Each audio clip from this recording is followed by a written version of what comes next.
Vandag is donderdag 26 Junie. Baie welkom by vandag se luistermeditasie in Koninkrykstyd. Ons gaan vandag stil staan en nadink oor een enkele teksvers in Johannes 15 vers 4. Voor ons die versie gaan saam lees, wil ek jou graag nooi om jou kers aan te steek, tot rus te kom en doelbewus te draai na God wat in jou tuis is.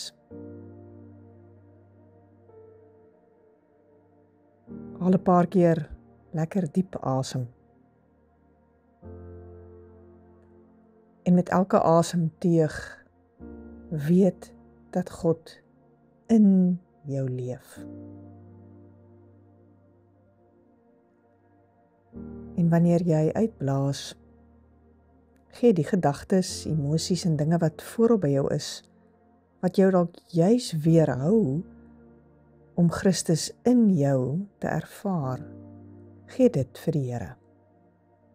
Asem in die inwoning van Christus in jou, blaas uit en gee dit wat dit moeilik maak om van hierdie werklikheid bewus te wees vir die Here.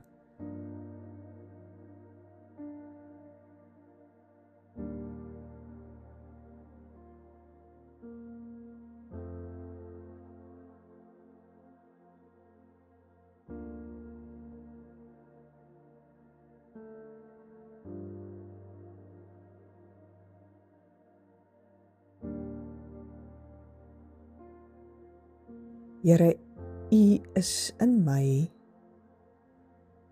en ek is in U.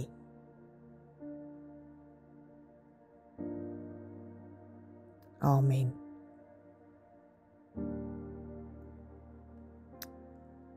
Johannes skryf in Johannes 15 vers 4 en dan sê hy die woorde van Jesus: Julle moet in my bly en ek in julle.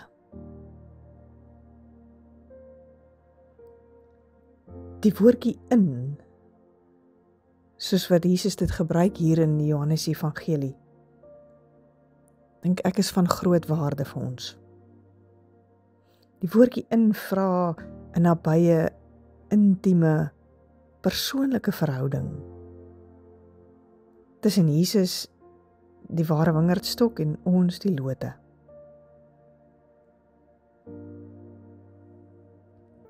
Ek lees van die verhaal met die titel The Great British Breakfast. Dit gaan oor die impak van hierdie woordjie in. Dit handel oor 'n hoender en 'n vark wat in die veld staan toe daar 'n groot rooi dubbeldekker bus verbyry met die reklame slagspreuk Eggs and Bacon, The Great British Breakfast, groot opgeverf. Die hoender sê toe opgewonde vir die vark dat hulle daarom baie bekend is. Oral waar die bus ry, praat die mense oor hoender en oor vark. Waarop die vark toe so reageer: Ja, dis maklik vir jou om so te sê, want jy is slegs betrokke deur die bydrae wat jy maak. Ek aan die ander kant moet my lewe in die proses aflê.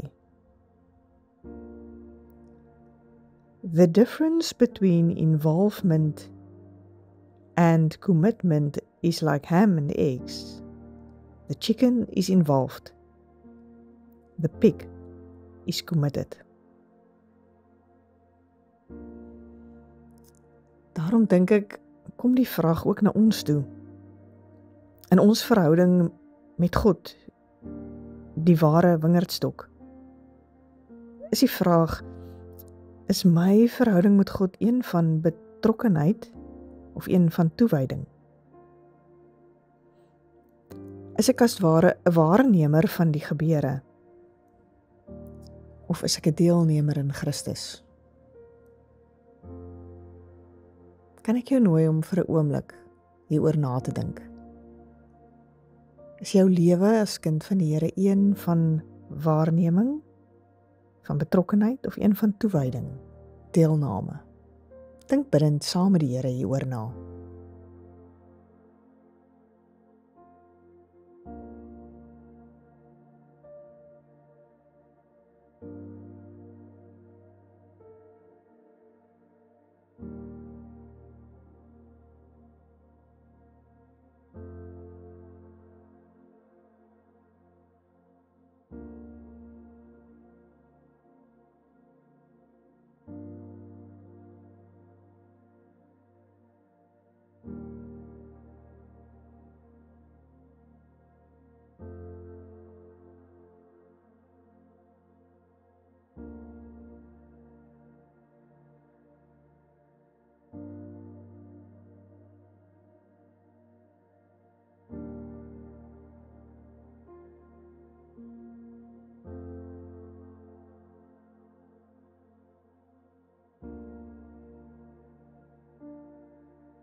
Julle moet in my bly en ek in julle. Julle moet in my bly en ek in julle. Wat het jy prakties in jou lewe dalk nodig om meer in Christus te bly? Dink hieroor na en maak dalk selfs vir jouself 'n paar notas. Wat help jou prakties om in Christus te bly?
Gebruik nou hierdie oomblik om vir die Here te vra om jou te help om in hom te bly, maar ook om jou oë oop te maak en jou hart oop te maak, om elke dag te ontdek dat God in jou bly.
Here, dankie vir hierdie uitnodiging tot lewe. Julle moet in my bly en ek in julle. Amen.